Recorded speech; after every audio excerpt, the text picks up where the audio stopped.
Wow, there we go. Technology and all that lot, eh? That's a lot better. It's good. Yeah, it's not bad, it's not bad. Hello and welcome to a completely unprecedented, totally unplanned episode of the Hop Edition, where me and my CraftBeerPi4 buddy in arms, Mr. Andrew Lynch, we're going to sit here and we're going to talk to you about the latest version of Craft Beer Pie. For those of you who like plug and repairability and functionality within your brewing DIY. software. Yeah. DIY brewing software that is It's better than anything else out there. it is, mate. It is. It is the wonderful world of Craft Beer Pie 4, and we're going to talk to you about that now. As per usual, this particular version of the video is brought to you by Brewkeg our sponsor. You can get Johnny, all good bits.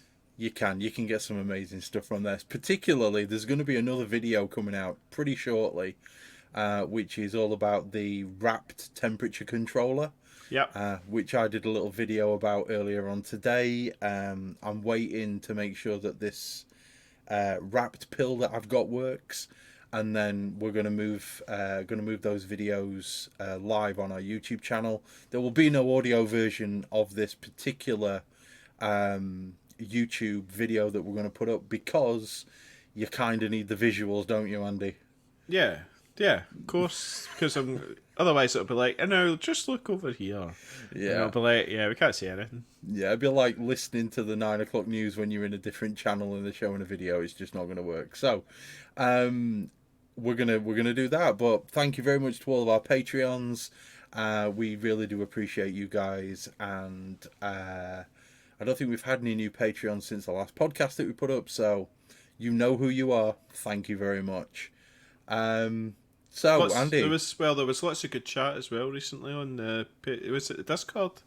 Yeah, there was a lot recently. Yeah. So. And we've actually got I think it's Nick at Churn the Nails who's talking about wanting to install Craft Beer Pie 4, and in fact that reminds me, I need to upload your wiring diagram for him. I'll sort that out. Yeah, but make sure you do the latest tweet, guy, with the temperature probe. I was talking to you last night, so I was saying last night. 3.3, yeah. To the 5, yeah. I think that was on there was some other blooming website, like a while ago did it, and then I've just totally blanked, and then I went to go check the website, it was dead, but luckily I've got a build up in the wall that I could actually... Andy, your internet's terrible, mate. Yeah, as usual. No, it shouldn't be. No, you've just literally paused like 3 times. I know. I don't know why that is, but at least it'll be recording local anyway, so... No, it's not. I didn't set local recording. Oh. Yeah, well. So there's a new version of the wiring diagram, which I'm sure Andy will upload to the Discord server, and which he will sort out. Have I gone quiet, mate? Is that what the problem is? No, you're okay, Chris. No, I'm okay. just I'm trying to work out why. Can I try turning off Wi-Fi? I mean, it'll die, mate. Am I still here? Just. Well, now I'm on Ethernet, so... Oh, good. Oh, I don't even know why you've got Wi-Fi installed if you've got Ethernet. So anyway, what are we drinking, Andy? What are you drinking? I'm drinking my, the Yakima Chief West Coast IPA that is banging. So, yeah. Nice strong one tonight. And I'm drinking the very last pint of my version 6 of my low ABV beer, which is actually really very nice. It is, after all, a Monday night. Yeah, but you're back to work tomorrow. No, mate, I've got kids. It's Easter holidays. Right. Exactly, so you can get on the bevies. I'm not going to do that. The wife would kill me. I don't fancy dying. So, what is Craft Beer Pie 4 then, Andy? What is it? It is an open source brewery controller that you can install on a Raspberry Pi, and it's got a great community. It's got some developers working on it. It's a little bit open source to an extent on developers, isn't it, Chris? But it is. You've got, is it Manuel? He's the main guy that wrote it, but he does a load of work, and then he's got other projects he needs to obviously pay the bills. So there's other guys that have stepped in. Like, is it Alexander? Alexander Volkov, Yeah, absolute legend, that man. yeah. So he's been helping push it along as well, all the extra plugins and stuff, and changing it a little bit. So yeah, it's I think it's at a state now where it's really stable. Well, it's stable, and it's amazing. So if you're using Craft Beer Pi 3, now's the time to buy a new SD card, one of those micro SDs, and get it loaded on that, and keep your old one at the side, just as a backup. But Yep.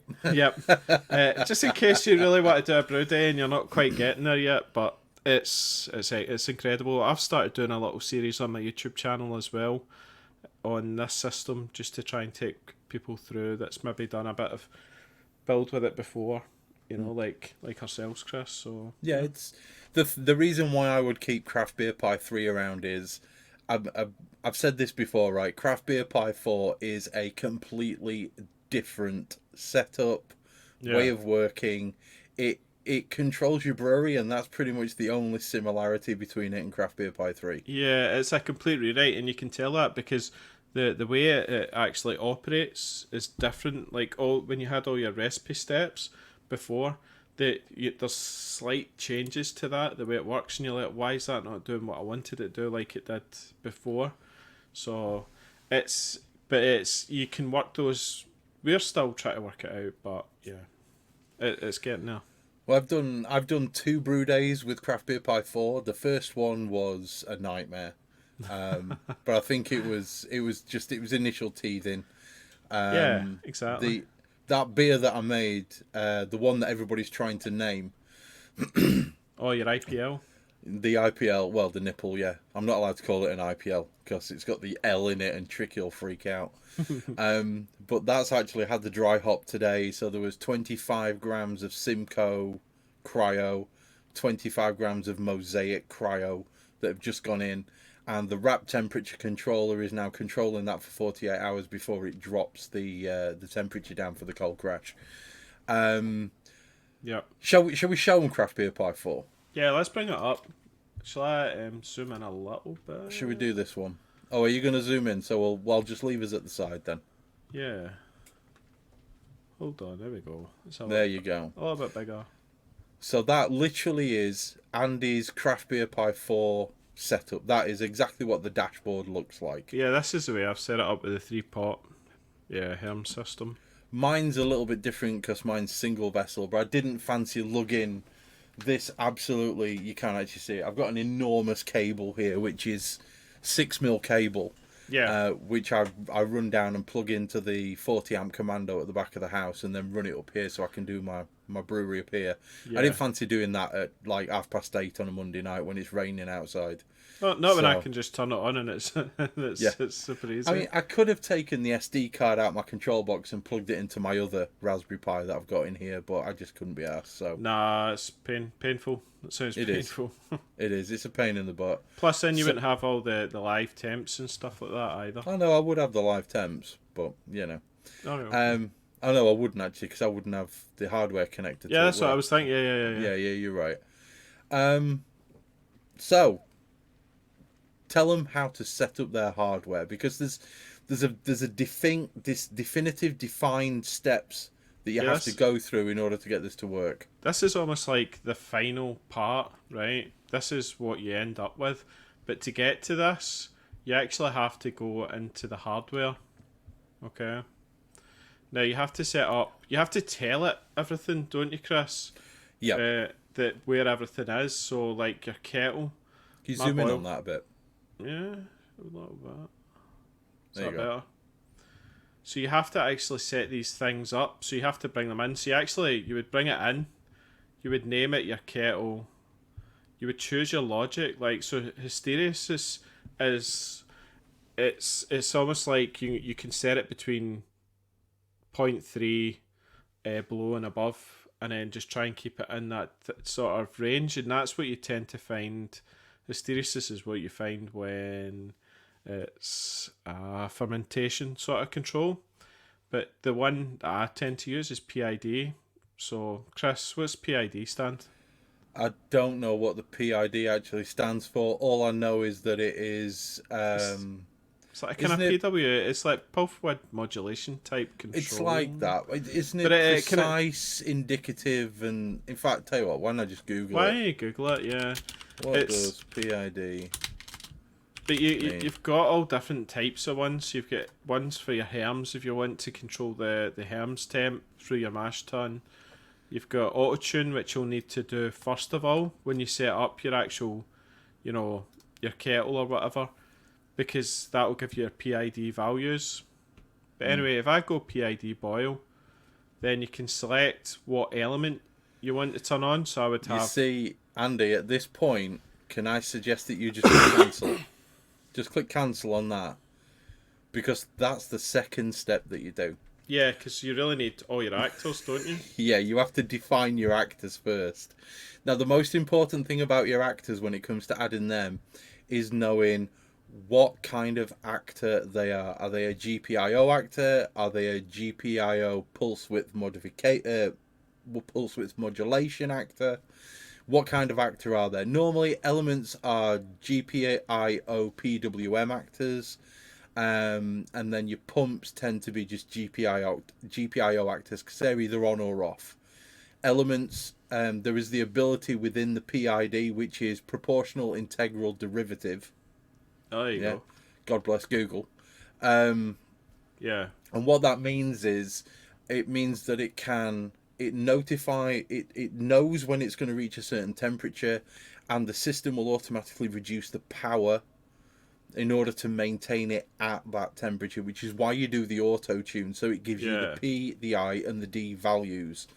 So it ramps that beautifully. It just almost just comes in perfect to the temp. It's gorgeous. I think I get overshoot by about 0.2 of a degree on mine. Oh, if you're lucky, yeah. But 0.2 I'm not going to complain about. No. So you define your actors, and then if you scroll up a bit, Andy. Can we quickly look at because one of the things when you bring it up, it actually asks, no, that's the pump. It's the actual HLT element. Let's see. Now I've got mine in GPIO 18. Now that's, when you look at the diagram, that's one of the pins on the actual Raspberry Pi. So you take that from there to your, I don't know, your solid state relay or your Darlington array, how you've wired that up. But Chris, what have you got for your frequency actually? Because I've got mine in as 1. I don't know, what is frequency? What does it mean? I think it's how it chops it up. The actual your sine wave. I don't know. If you mouse over it, does it give you an option? No, you just type it in what you want. I don't know. I don't think in fact, I don't have PWM actors on mine at all. All right. Okay. Mine are all GPIO actors. So you just on off. Yeah, the system just controls the on or off. I can't be bothered with any of that stuff. It looked too complicated, so I don't bother reading it. Yeah, I think this allows you to change the power or whatever, but yeah. Anyway, so then it's back up to your kettle. So the way I've got mine set up, PID logic, kettle element. The agitator, I think that's if you want to turn a pump on with the element. Set that to your pump. But I don't. Because if but you can tell it whether it turns on or not. So you always have to select, because that's your boil kettle. Oh, actually, you've got multiple pumps, haven't you? Yeah, I've got 2. Yeah. So I've just left it. So I'll decide what pumps, and I'll put it in the recipe step if I want pumps on or off. That's fair enough. But generally, I'll just manually turn pumps on or off. Or you see, mine's a single vessel system. Yeah, with 1 pump. So I just turn the pump on, or I set the pump in that agitator step, and there, just underneath it, is the P, the I, and the D value. That's for mine, yeah. I mean, most of the time I'd go to more than 3 DP personally, mate. I go to about 9, but sorry, not 3 DP, 3 sig figs. I'd go to 9 on mine just to get that fine tuning of control. My sample time set as 1, so mine samples every second. And then the max output is 100% before the threshold for the boil is reached. Why is your boil threshold set to 92? I think that should be maybe, 98? I set mine to about 98, yeah. Yeah, because I had a problem with that when, see, when I was, this is what when I was trying to cool it for a whirlpool, it was actually like, it wouldn't let it go below 98 because it would just have the heater on all the time, which was just a pain until it went below it was like 92, I said. So I But actually had to, on you go. we'll talk about that later, won't Yeah, we? yeah, but that is a problem. But yeah, Chris, that's a good one. So I'll save That that. is an issue. And then obviously your max boil output, you want it to be 100% because you want to maintain a nice rolling boil. And then what you do from that point is you Yeah. define a kettle. So if you like Andy and you've got a HLT and a kettle and 'cause you've got Herms on yours, haven't you? Or is it Yeah, Rims? it's Herms. So it's a bit different for you, but for me I only had to define one kettle. Do you know what I Um, do? See what happens is the actual what is it? The kettle temp basically, or the HLT temp sets the mash temp. So effectively then it's like, if I want a 65-degree mash, then generally what I'm finding on this system now is 66 degrees will then will hold it at 65. well, because you've got an insulated mash tun, haven't you? Yeah, I've got the SS Brewtech, the 20 gal one. See the 10 gal, you could actually set it at the temp and it would pretty much match it. Whereas the 20, I think's because it's a lot Bigger bigger. volume. Yeah. Yeah, and with 10-gallon batches, it's, I mean, that thing you could do 15 and it would be jamming. So The whole way that you set it up is you set up your actors, you set up your temperature probes, then you set up your kettles. That's basically the order in which you do it. And I think that should be something which is during the initial setup step. It'd be nice if somebody could say, you know, I have a flash up screen that says enter this data, next screen enter this data, next screen enter this data, and just kind of do it as a step by step, because a lot of people aren't going to understand that you have to do it that way. A lot of people are going in to define a kettle and seeing nothing on their drop downs, and that's kind of understandable. There is a little bit of setup that you have to do actually on the pie itself before you get to this point, and that is you have to enable one wire if you're using a DS18B60 or whatever it's called. something like that, yeah. DS18B20, that's the one. Yeah. Or DS28, I don't know. Whatever those bloody temperature probes are that are £4 off Amazon. But see all those drop downs we had as well, I think you need to get them as plugins. So Yeah, you do. when there's a guide basically online, I've got a video on it. If you want to follow my video as well. That's a good video to watch. Yeah, it'll take you through where to get, how to actually install all this, basically. Yeah. And you got the pushover notification, so it'll send a message to your phone as well. Yeah. That's pretty cool. The auto tune's required because the values from CraftBeerPi3 don't always work in CraftBeerPi4. The PT100X plugin is if you're using the PT100X thermometers. Yep. The alarm clock, because Andy likes to lay in bed and start his system. Yeah. Which he doesn't actually need because he can just do it off of his phone. No, but it could start up at 5 o'clock in the morning, and then it'll be all good. Although I don't like that.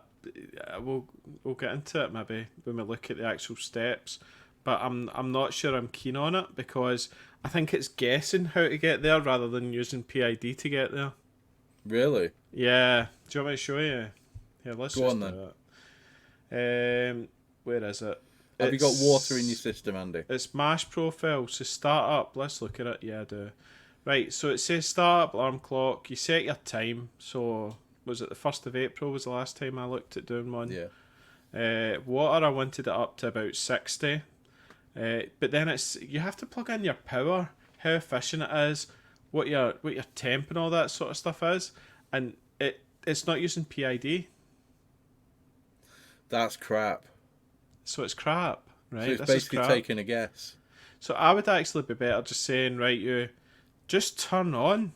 Like once you get to 20 degrees, right, then would you call it auto over to the next step? Yeah? I'd be better doing that, and then when it gets to then, we turn on the pump, and then we actually get the proper mash-in temp, or the strike temp 74, and it's on a PID. Yeah, that would make more sense, wouldn't it? Yeah. Yeah, yeah, it would. Anyway, so once you've set up all of your actors and you've set up your kettles and you've got all of that stuff working, then you get to do the fun bit that took Andy 3 days. Yeah, all the drawing. Yeah. So yeah, Show 'em how to design a dashboard, Andy, because that's where the fun bit comes in. so we can get a new dash, can't we? Yeah. So yours will look like this, pretty blank, and the you can basically get like really crap kettles like this, but it just looks rubbish. So you want to sex it up by basically when you go to, is it system? In Yeah. system, there's an SVG widget upload. Go find in the CraftBeerPi forum. There's like a zip file where you can actually get a whole stack of them, right? And you Done can, by a wonderful German fella. yeah, it was, yeah. So then what you can do is you can actually, it'll create, then you've got a SVG here, and it'll bring it in, missing config. What you do is you name that like kettle. And then you can set size, but the widget, so you'll choose what widget you want. So maybe this one here, or I don't know, this one with a wee steam tube or something like that. You know, you can select. Let's just go the small, and then I tend to go maybe 150, maybe a nice size. I'd make it a nice size. Do 250 since we're streaming this. Yeah. There you go. There you go. So it's got a nice little thermometer on the front of it. Yep. And you can add text. So you bring in the text. Now this Put is a label all on it. this is all layered. So you've got the text. So the text is above. See if you put the very top is the bottom layer. So you see how I've put text above kettle. Now if I actually bring it out, it brings it in top. So it's all about layering now. Yeah. So I could say temp, and I'll put this up to a nice size that we can see. Maybe Change the colour to #000. 000. Yep, black. And then you set it up like that. And then what I tend to do, I get another label maybe. I don't know if it's got. That's If I an got it. SVG, I do. Yeah. I can put in like this label here. Put it 80. Maybe let's say 50. No, it's too small. 70. There we go. And it gives me a little thing, just a little box. And then what I can do is I can ask for sensor data. So that was just sensor data here, and it brings up a missing config. And all you do is you select, let's say it's HLT. Select HLT. Size, let's say 20. And change your colour. Go 30. 35 and then just slap your colour to 000. There you go. Beautiful. Or you can do blue or whatever. You know, you can change this colour to whatever you want, and then that's you get your boil temp. Then what else we can put on? So we've got that. You can put an LED on. Yeah, oh yeah, definitely got to have your LED on so people know when it's hot. So then you can put that LED and then say it's the HLT element, and then you can have a red one so you know that the element's on or off. And then where's the, if we've got a target temperature, target temp, just put that in. That's the target temp for the HLT. 30. And then we could just put a bit of text in as well, just says Target temp, and away you go. target temp. So the actual design part of it is fairly logical and fairly straightforward. I mean, Andy's basically half designed his dashboard right now for whatever it is that he's wanting to do. Mm-hmm.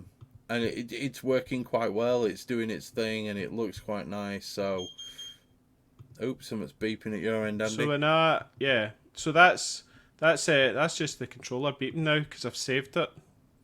Yep. So each time you save it, it'll go. There you go. So, yeah. I don't have any of that crap on my system. I don't like random beeps. They scare me. So the next thing you've got is you've got like kettle control. I put that to the HLT. I'll put it at large. And then change it to horizontal. Done. You can put it down. You put that just on the bottom of the kettle, and then when you... There you go. And then that turns green. There you go. There's your dashboard. Now Andy can control his HLT, set his target temperatures, and all the other bits and bobs he wants to do. I wouldn't do that. Because it's going to go on. Yeah, it's going to go on. But basically, this is the way that you would design a dashboard, and it's very straightforward. And this is the fun part. You know, everybody enjoys doing this bit. This is the bit that makes it look unique. And if you go back to your first dashboard, Andy, after you've beered up. After I've beered up, yeah. Let's just come out of this and then go to dashboard. So you can have different dashboards. So you could have one for your actual controller. You could make one for your phone. Which I've done. Right? And then you could have one, I don't know, you could have loads of different ones. Yeah. Yeah. And it just works. That's it. And you It can just bring works. you can bring in FVGs of your actual brewery logo. SVGs. SVG, yeah. Yeah, so you just convert your logo to an SVG file, and then you can just dump it in. You can have the picture for your thing. I'm going to have the Hop Edition logo on mine because Nice. I'm Hop Edition through and through. Mate.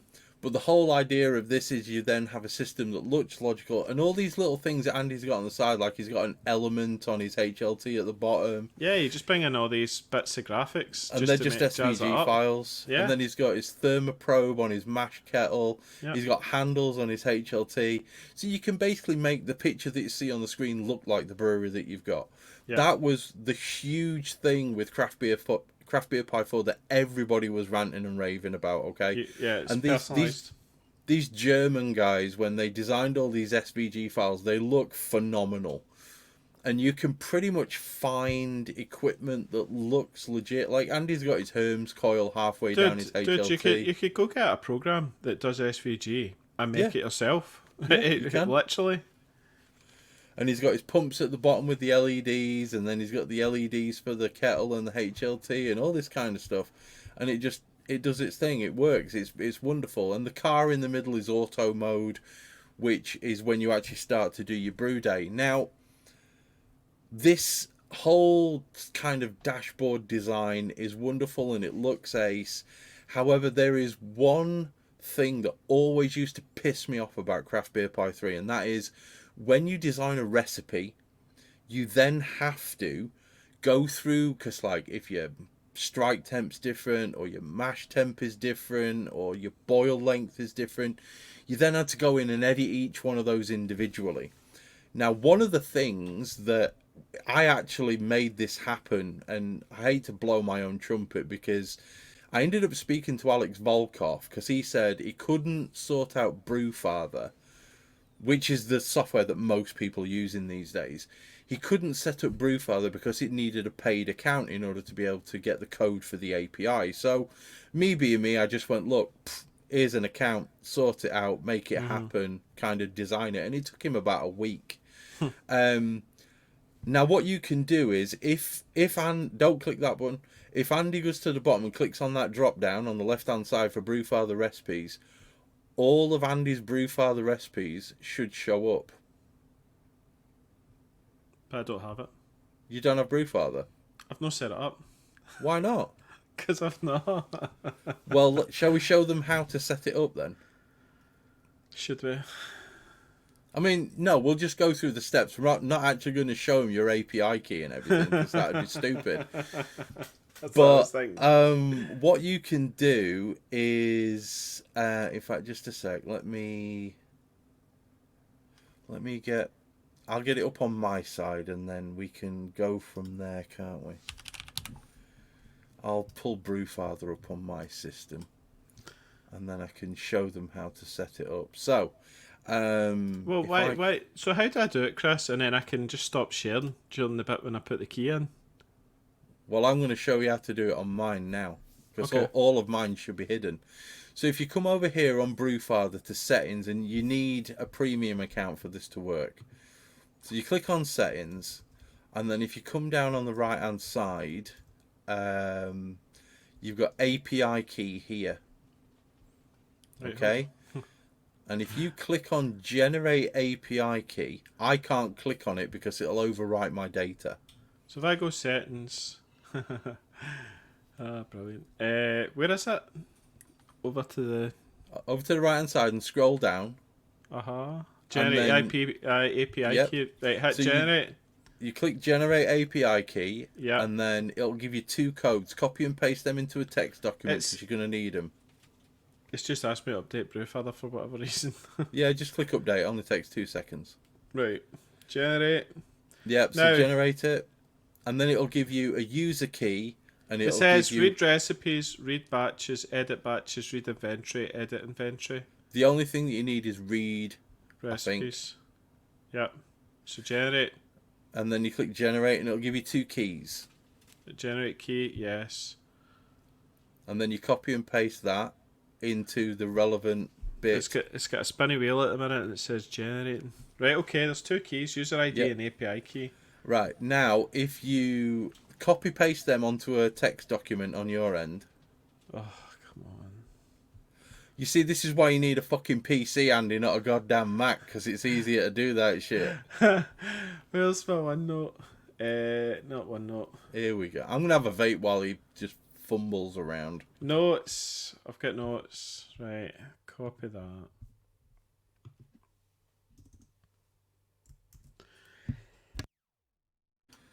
So once you've done that, what you would then do is I'm going to remove that now. Right. You would then go to CraftBeerPi4. Yep. You would go to CraftBeerPi4. Now what? And then, in fact, you go into settings, I think it is, or is it hardware or something like that? Just tell me when you're about to paste and I'll shift it across. So yeah, go into settings and then if you scroll down, there's a bit for BrewFather. There you go, BrewFather API keys. So I'm going to shut this down while Andy pastes these in. Okay, so Andy's now going to paste one key into the right place and the other key into the right place. So the API key is a big long one. They're both big long ones, mate. API key. And then you just paste it in. And then you do the other one and paste it in. Yeah. I'm just because this, to me, this was one of the big things about CraftBeerPi4 that I loved. Mate, I've not even used it. Right, and then save. Are you in? You done? Done. Right. Right, Let's pull this back up. Right. So now Andy's added both of those 2 in. If he now goes to recipe upload and then clicks on that, all of his recipes turn up. Check that. So literally everything that he's got, and then the recipe offset on the right hand side, because it can only display 50. So if you then go to the right hand side and change that from 0 to 50, it'll then offset it, and then click on the other side, and it'll change, and it's now everything from 50 onwards. You see? So there's all of that lot there. And then if he clicks on one of those, there we go. persistently better, then click create recipe from BrewFather web app. Done. Right. Now if you go back to mash steps. Oh god. Oh no, mash profile. Load. Yeah. What's going off? Active. I can't remember how to do it. Mine doesn't normally beep 3 times. Mine normally just beeps. Well, mine doesn't beep. But basically what it does is it takes all the information from your BrewFather profile for your mash, any steps within your mash, the temperature, the strike temp, and all the other bits and bobs, and it basically copies them over onto the other side. Okay, so that's how it's supposed to work. But Andy's not doing it right, clearly. Cancel that off, mate. No, hold on. What was it? Persistently? Let's call it PB. Well, it should automatically create that. Should it? Yeah. What's this? Is it not like you load it in or something? Yeah, you'd cancel that. Go back to your... What's that? No. Go back to your to your recipe bit. Come on. Wait to see. I'll probably... Mash? No, recipe upload. This? No. Go back to recipe upload. Yeah. See, this is what happens when Andy does it and not me. Yeah. Right, 50. Yeah, 50. Maybe if I use a different... Yeah, let's maybe. Let's try something... Something that you know you've already brewed, right? Oh, that's the one I just did the other day. Okay, so click recipe. Eh. What? I don't understand why that's not working for you, because mine works perfect. And basically what that should do is it pulls all the information from BrewFather and then creates a recipe, which you can then look at. And that basically will automatically add everything to the mash profile. Nah, it's not there, mate. I don't understand why yours ain't working. Okay. So basically it adds everything in, and then you can literally just go in. Now at this point there's a couple of tweaks that you need to make, because certain steps, if Andy, load in that one that you were just doing. Hold on. Can I get... Is this the one that's good? No. No, it'd be the third one down, mate. It'd be the bottom one. There you go. Is it? No, it's not. You didn't save it, did you? Fuck off. There you go, that's the one. Yeah. That's the one. Right. So essentially at this point, what happens is it adds in specific steps, and then you go from boil to whirlpool. But what that doesn't allow is it doesn't allow for the system to chill to the whirlpool. So what I discovered last week was if I add in a mash in step, which basically tells the system to set a certain temperature, you can then set it so that it will expect a temperature of 80 degrees. It will hold, or whatever your whirlpool temperature is, it will then hold that temperature. And whilst it's holding that temperature, you can turn your chiller on. If you're using like an immersion chiller like I do, and it'll chill down to a certain temperature. You turn your chiller off, and then it'll basically hold it at that temperature. You turn your pump off, throw your hops in, give it a minute, turn your pump back on, give your hops time to dissipate if you're using pellet. If you're using what do you call it, leaf, then you're an idiot. No, I just bag it. Yeah, I ain't bagging shit, man. I do that. And then you just recirculate it, because everybody uses recirculation, don't they? Yeah. Yeah, 'cause if you don't, then you're a numpty. Otherwise, it's just a hop stand. And basically, what that does is that then recirculates, and it recirculates for a certain period of time. And then your chill step is where it basically says, "I want this to be at such and such a temperature." You turn your tap back on, and your job done. You're away. You know, it works. It does its job. And it kind of works. It kind of does what you want it to do. And yeah, it's the one thing that's missing from CraftBeerPi4 at the minute. I need to mention it to Alex Volkov and see whether or not it's something that's easy to add, because it would be nice if there was an ability to have a cool to temperature step where it would set a temperature and it would maintain, like if you overshoot, then your element would kick back in to warm it back up, rather than basically relying on dissipation of heat in order to get it down to a temp. But that'll be some battle against an immersion chiller, you know. Try to fight against the chilling coil because you've went out or something, but I suppose no. But if it drops, if you shut it off 5 degrees above where you want to be, by the time it's finished absorbing heat, it will be at roughly the right temperature. That's my experience anyway. Okay. Especially with the twin chiller. Yeah, that's beast. So that's basically where we're at as far as the recipe design and the recipe import goes. And those are the tricks to get the mash step to do what you want it to do. Now, Andy's already talked about the plugins and where to get the plugins from, and I think is there actually a section on the hardware on the main menu? Yeah, so when you go down to plugins, yeah, they're all in here.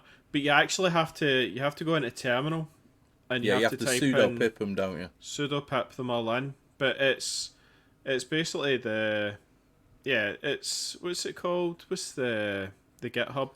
Pi Brewing.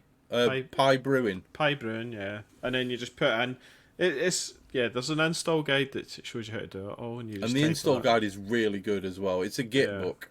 Yeah. As long as you follow that pretty rigidly, then you'll be all right. But this is not... Well, maintenance we need to cover, really, don't we? I would recommend updating CraftBeerPi4 using the sudo apt-get upgrade or the sudo pip3 upgrade command within Pi. I would recommend doing that roughly once every 4 weeks, 5 weeks. That's normally around about the time that there's an upgrade. If you follow the Craft Beer Pie group on if you're Facebook, in the group, you'll get the updates when things you'll happen. get told when it's been updated and when it's been copied to PyP, or whether you can get it from GitHub or wherever it is that you can get it from. Yeah. Don't worry too much about upgrading your Raspberry Pi. I know that's going to sound controversial, but don't worry too much about upgrading your Raspberry Pi. It's one of those things that occasionally you will need to, but you don't necessarily have to do it every week. It's not Windows, okay? You don't need to worry about it too much. Look at this. What's it Server say? version 4.1.2, codename Groundhog Day. Yep. Exactly. And the whole thing with the Pi brewing and everything, that's the most sort of important thing that you can come up with. Once you've got it set up, it is very much maintenance free. It kind of just works. And the thing about it is, if it ain't broke, don't fix it. Don't upgrade because you want to. Just upgrade when you need to. New features. And make sure that you save your config folder before you do an upgrade in case it breaks everything. Yeah. Otherwise, you'll be redesigning your entire dashboard again, and that's a pain in the ass. Yeah. Should we show them the other? I think it's time for us to have a drink and just, have a natter for a couple of minutes, because I'm all talked out. Mate, don't blame you. Oh, right, I'm going to get another beer. I'm going to get another beer too. Cool, right. I'm going to get another beer. All I've got to do is reach down to the left of me, to the right of me, though. Oh. It's hard work, this talking all the time, let me tell you. What shall we go with?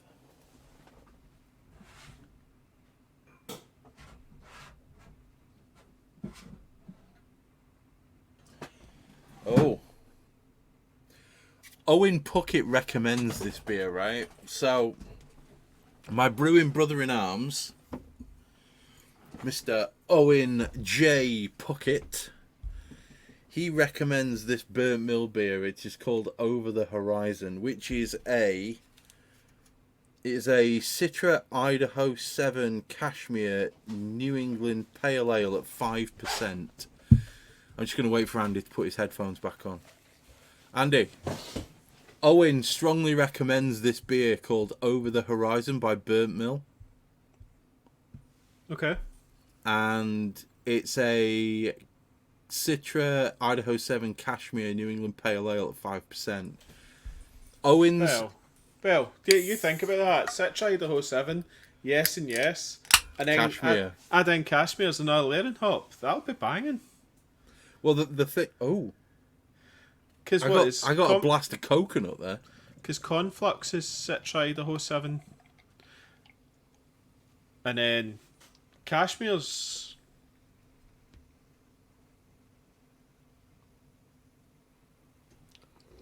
I had a beer. I think it was an IPL I had sent to me with Cashmere in it. And it was amazing. So, yeah. Cashmere, good combo. I'm going to order another 6 cans of this. No way. Finished. One of those. Right, this is straight up tropical fruit with like coconut. It must be where's that coming from? I don't know where the coconut's coming from, but mate, this is an absolute banger. If you had the experience brewing with Cashmere. Yep. And I used Cashmere and Idaho 7 was pretty much every nipple I did for about 6 months. And did you get coconut from that? No, not really. I don't know where I'm getting the coconut from, but it was like a blast on the nose. Is it the coconut vape sticks? There's no coconut in this, mate. This is blackcurrant and watermelon. But this Mate, that is straight up legitimate tropical juice. Yeah. Oh, Cashmere. Cashmere is an underrated hop. I don't care what anyone says. Underrated. Fucking hell, that's nice. Nice. That is so nice. Look at that. It looks actually a bit green. It's That's probably the just the screen. lighting. Oh, by the lighting. Just a sec. Let me see if I can find my phone. I'll give you. How- I'll give you a backlit blast. Yeah, it's like, how many hops is on that? Oh, it's pure orange. There you go. It's beautiful. What's the ABV? 5%. Okay, so it's quite thick and orangey for a 5%. It's beautiful, mate. It's such a lovely beer. It's Nice. almost creamy. Which is what you would expect from like Sabrotalis. That's beautiful. You sure Oh, it's mate. not? You sure it's not any Sabrotalis in that? Citra Idaho Cashmere. That's all it says on the can. Is it Sabro? Always gives me a creamy flavour. I With tend to get coconut? less creaminess with Talus. Yeah, it's But more I that get- kind of mentholated sometimes. But I get lots and lots of creamy coconut with Sabro. Yeah. Yeah, I'm considering doing a Cashmere Brew 1 beer. Okay. I don't know why. It's 'Cause- probably because I found 500 grams of Brew 1 in the freezer. Have you done a clear out? I've been clearing out, mate. I've got like loads of little bags with maybe 30, 40 grams in. That's Yeah. what the latest beer that Oh, I did, the user Abrasions. upper. I called it Abrasions. And it's like, it's 30, 40 grams of this, 25 grams of that, 35 grams of this. And That's just quite threw it all smart. in. Yeah, just go through your hop drawer and just see where's all the snotters, that's been left in. Yeah, And, exactly. So, I'll tell you exactly what was in it, because the hop bill was quite impressive. Yeah, bring it up. Just give me a second. Do you want me to share it? Yeah. Why not? Why not share it? Okay, so recipes, abrasions. So it's got Nelson, Equinox. Dude, no, you cannot. No. Do Why not not? put Nelson hot side. I've put Nelson at 60. I like the combination of Nelson hot and cold. I do. But there's So no I- Nelson in the cold. It's at a hop stand, it's fine. So I got 20 grams No. of Nelson at 60 minutes. I got 115 grams of Equinox Oh, at beautiful. 65 Whirlpool, 43 That's a grams of beautiful Nelson hop. because that's all I had left at Whirlpool. And then I've got Equinox, Azaka, Amarillo, and Galaxy. And the best part about that, do you know what the Galaxy is? It's the last 24.3 grams of 2016 Galaxy. Oh, the good stuff. The original, the unadulterated, the unfucked with Galaxy. And that's been frozen, hasn't it? Frozen, oxygen free, So it's okay. vacuum sealed. Yeah, it wasn't nitrogen flushed. And then I brewed it out with London because I felt like it. London English style ESB. Why not? Yeah, I just decided to do that, and it's a pretty balanced water profile. To be fair, I just went with the golden ale. So oh yeah, 75, 74. So it's 1 to 1. 1 to 1. Yeah, 1 to 1. But yeah, I just figured whatever I had left over in random packets, I was going to throw in.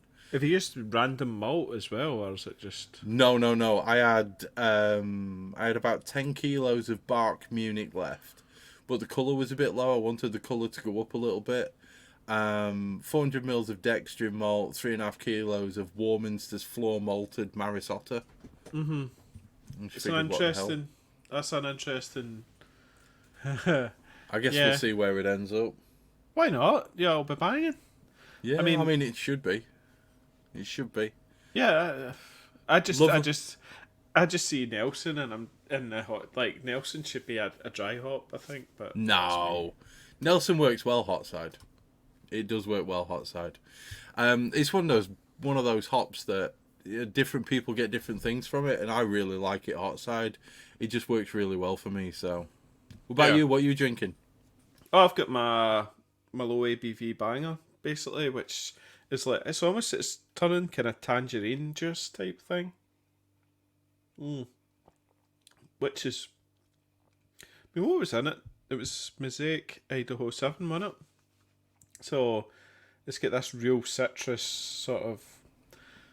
Are you getting the blueberry from it? Is that what? No, I think that was the thing when I was drinking that. I think we talked about it on an episode, and all I got was straight blueberry. Maybe it is, yeah. It was heavy blueberry. It was lovely. It was a great beer, man. And I love the malt. The fact that the malt still came through. Yeah. I really like that. It was a lovely, lovely beer. You wouldn't know to an extent that it is so low ABV, would you? No. It actually works. It's balanced with the kind of juice to malt ratio. It's not bitter or anything like that. It is seriously juicy. And it's not going to give you a hangover the following day unless you do 12 pints of it. Chris, you can drink a pint of it, right? And then you can go play with the kids and not feel like absolutely tipsy. Like you can have it with a dinner, and then it's just like I feel normal. Sometimes like I'll have a 5% beer, and I'll be like, I just want to go to sleep now, sort of thing. You know, go away, leave me alone, sort of. Whereas this is just like, no, I feel total active. Summer beers for like doing gardening. Yeah, or just any time beer, really, isn't it? It is. It's a 6 o'clock in the morning on a Tuesday beer. or like, I don't know, 8-9 o'clock at night beer, 9:30. It's a perfect TV beer. Oh. Because you don't fall asleep watching whatever film you're watching then. Yeah, and it's beautiful. It is. It's a lovely, lovely beer. So this is the part where I'm going to graciously step to one side. I'm going to hit the mute button. I'm going to vape lots. And I'm going to let Andy talk about the second part of this particular facility within CraftBeerPi4. So, Andy, take it away. Want to see something really cool? Go for it. We got where's the share? Have we got it up? Yeah, this is don't know many people know about this, but this is this is the next project at High Road, where I basically took apart one of those SS Brewtech controllers and found an STC 1000 in it, and I was like, surely not. And it's just got 12-volt kind of cable jacks in it, and I'm like, how easy would it be for me just to wire up a couple of relays onto each of these sort of hot and colds, and then put it into a CraftBeerPi controller? Because at the time, what blew me away was just how cool CraftBeerPi was, and how you could just put anything in, set it up the way you want, and it had a fermentation side to it. So I basically thought, stuff it, I'll do it. And it like, we're talking a build cost here now. I think final build cost, we're talking now £100. Initial, it was probably about 50 I got it to, but then I wanted to add little bits here and there, and add a couple of extra sensors. So I've now got a sensor in my glycol tank. I've got a sense. I was going to build it for a two fermenting vessel, and then I thought, do you know how easy it would be just to basically hack apart my what's it called? What's the Inkbird STC 308 Wi-Fi? And just steal the plug and the cable from it, and then just chuck in another couple of relays, because effectively you should have chucked the Wi-Fi chip in as well. Well, I don't need to, because it's all in the Raspberry Pi. Oh yeah, good point, yeah. Right, so I can control this anywhere in the world, just like that one as well. It is a really nice setup. It does look very, very cool. It is so cool. But I've had teething, I'll not lie. I had issues where the sensor was disconnecting. Yeah, He's poorly as the lad. He's still poorly. I'm still coughing, right? The sensors were disconnecting, and it would flatline, and then it would start just like heating or cooling randomly, even though it was at that temp, and so then it would overshoot. But there was a hack. There's a change we can do at the sensor. We can change it from a 3.3 power line on the sensor to the 5-volt pin on the Pi, and it fixes it. So I've done that, and it has been. Let's just double check. It has. I think it has been pretty stable. Wait, see, we'll go in and it'll still. It'll be like, No, it's still reading. Yeah, it's actually reading really, really well. So this is my muck up here. So it was at, I don't know, 16 or 20 odd, and I cold crashed down. I was meted to 14 last But some night. bellend hadn't set the temperature, had they, Andy? The 14-degree temperature didn't have a temperature in it, so it just took it down to 0 instead of 14. So it then took it basically like a cold crash. So I fixed it, and it's now holding now perfectly at 14. So Over 12 hours, it's gone from 2 degrees up to 14 degrees.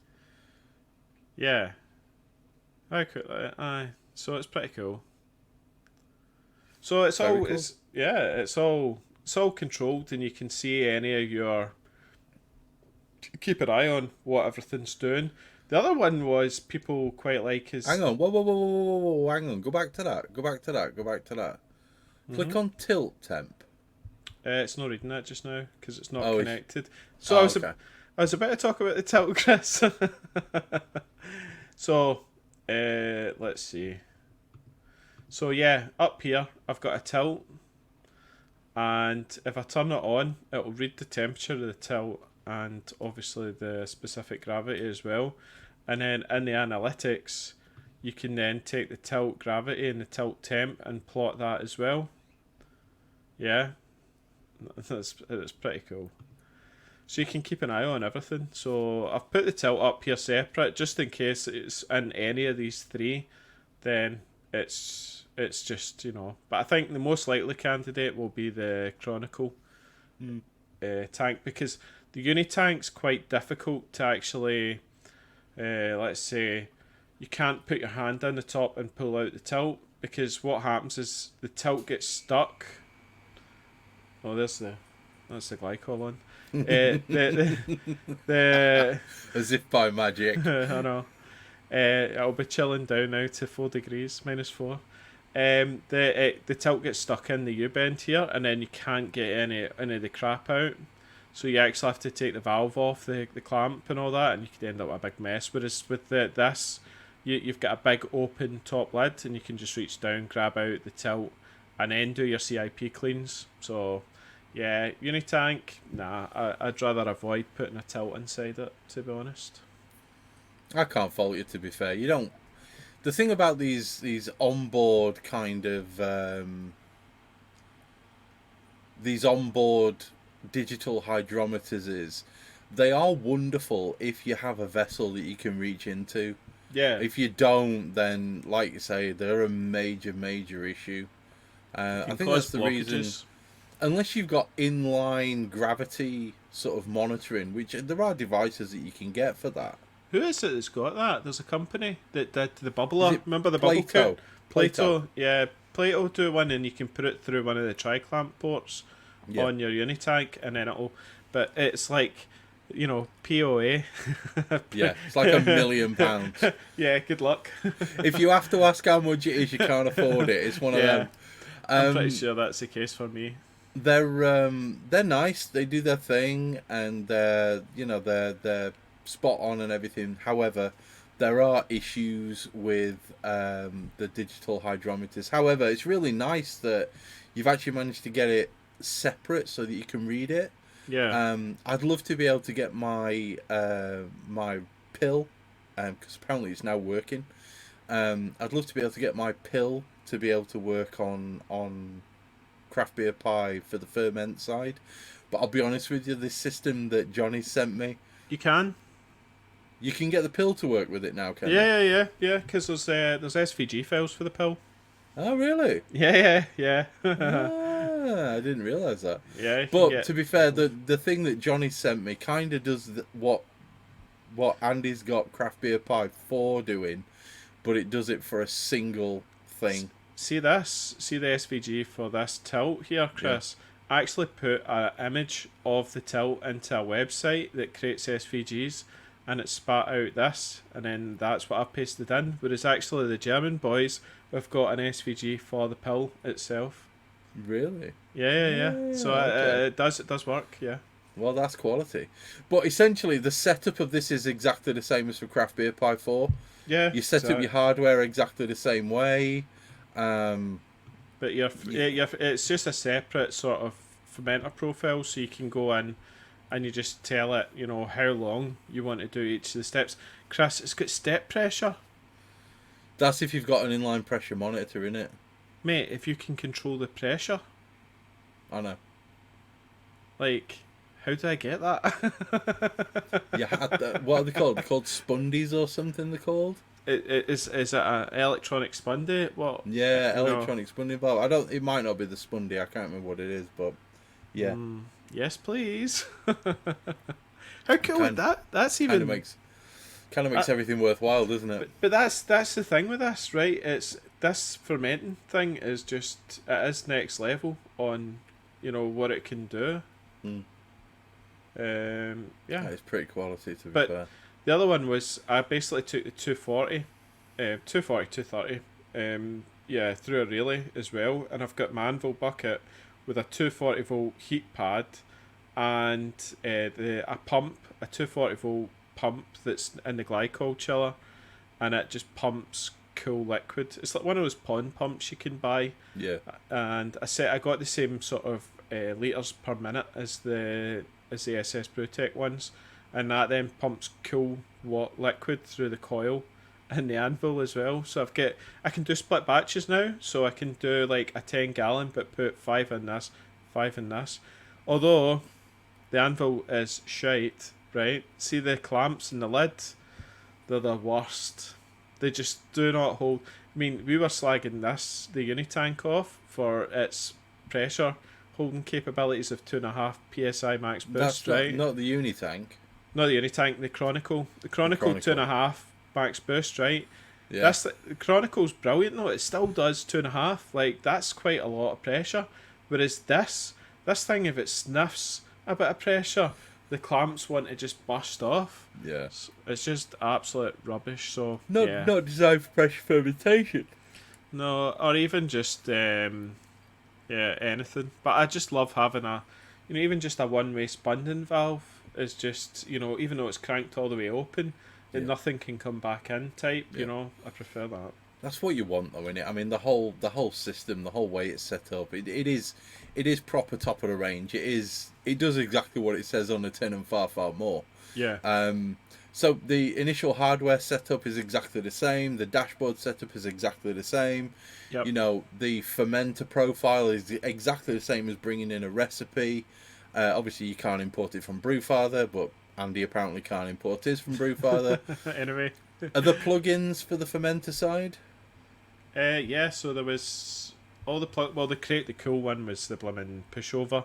So it tells me, like, when, the timer's up or it's moved another step, and I get a notification on my phone basically saying, pushover, there it is.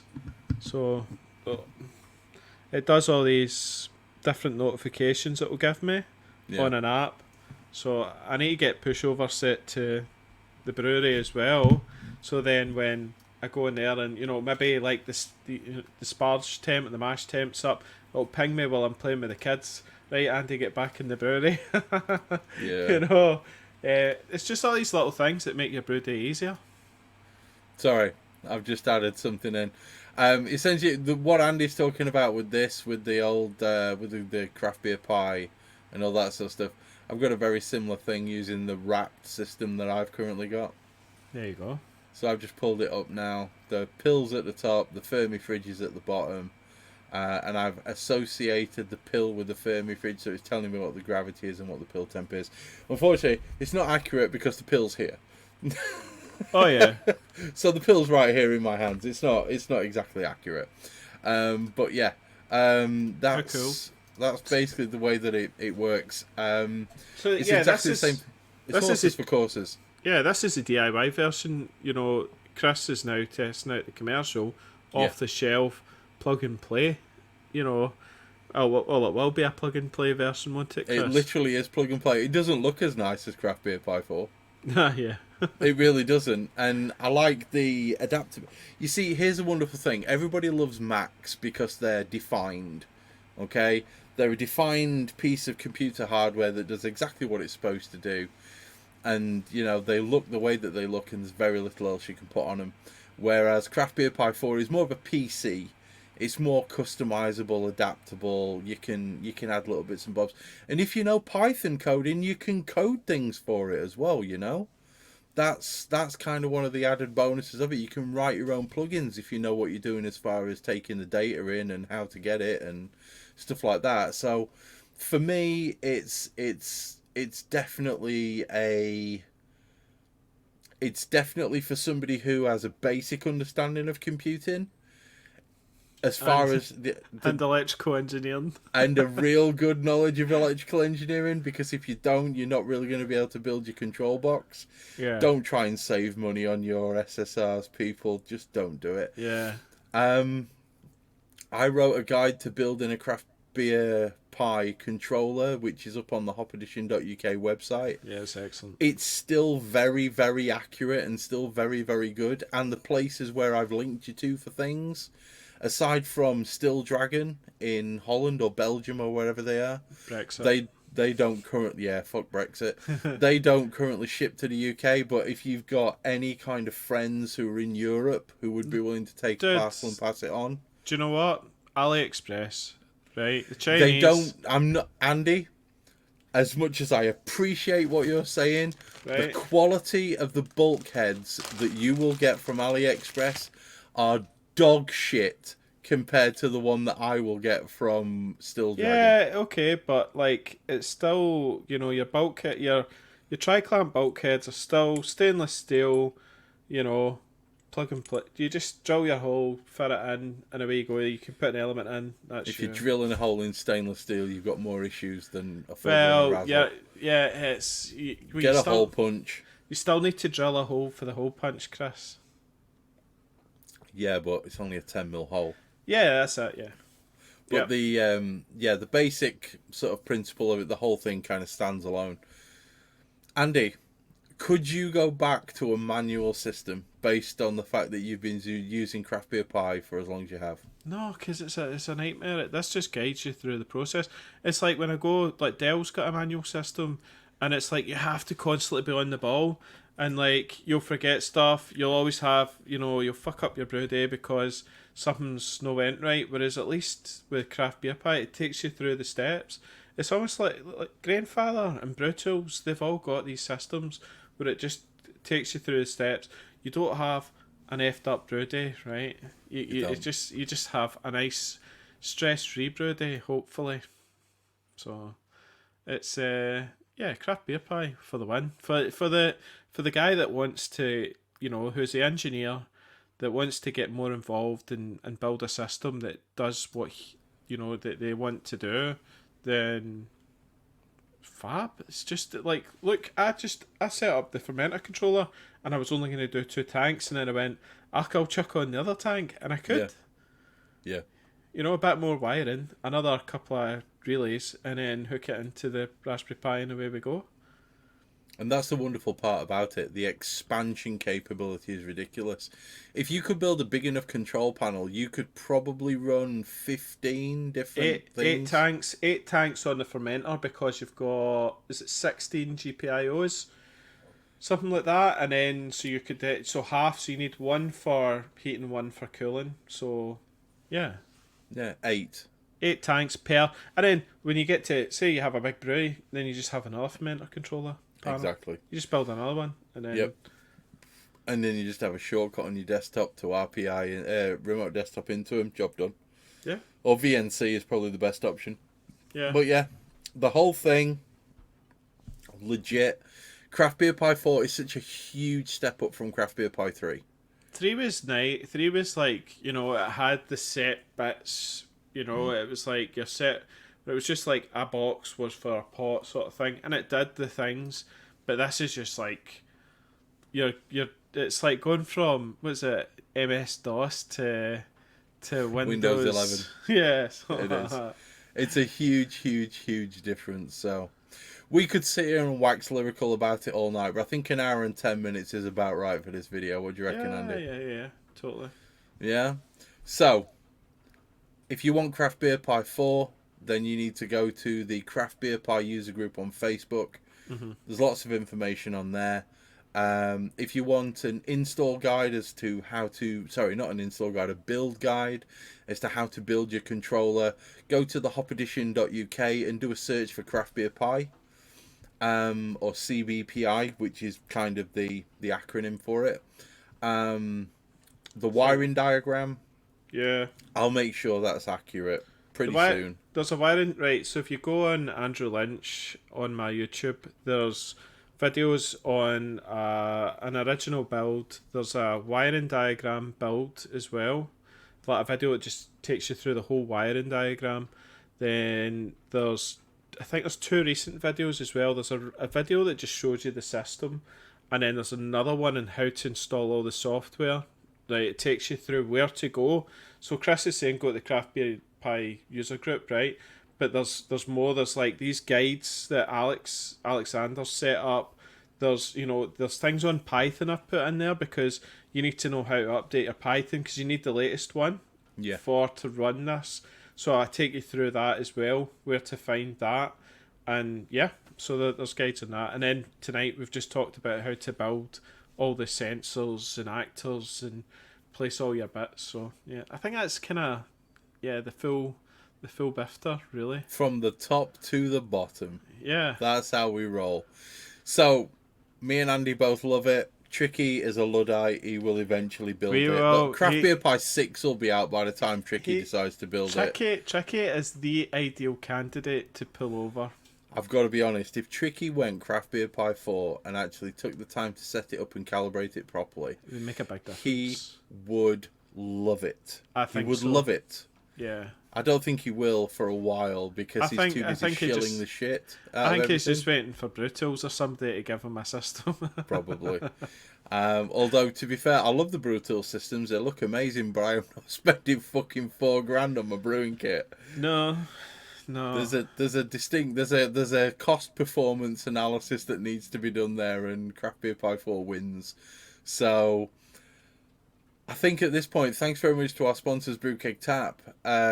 If you want anything to do with your fermentation side of things or amazing drip trays, or if you think this whole CraftBeerPi thing is just too much and you just want to Brewzilla Gen 4, or maybe you're talking about doing, I don't know, if you want a fermenter which is compatible with CraftBeerPi, you've got a glycol system, you want to get one of the new Gen 3s with the cooling loop, you can do that. There's lots of things that Brewkeg Tap sell which would plug in to CraftBeerPi 4, specifically wrapped pills. Yeah. Amazing. Absolutely phenomenal. Go check them out. And if you do buy anything from Brewkeg Tap, make sure you tell them that the Hop Edition sent you. Once again, a big thank you to all of our Patreons. You guys are amazing. If you want to subscribe, patreon.com/the Hop Edition podcast, which is right above my finger right now. And again, thank you, Andy. Cheers. It was so good, wasn't it? Just I enjoyed that. That'll night, yeah. Talking about it, just completely geeking out. So we're going to do a little bit of an outro, and then we will catch you all soon. I'm going to get the music playing first. Get the music playing.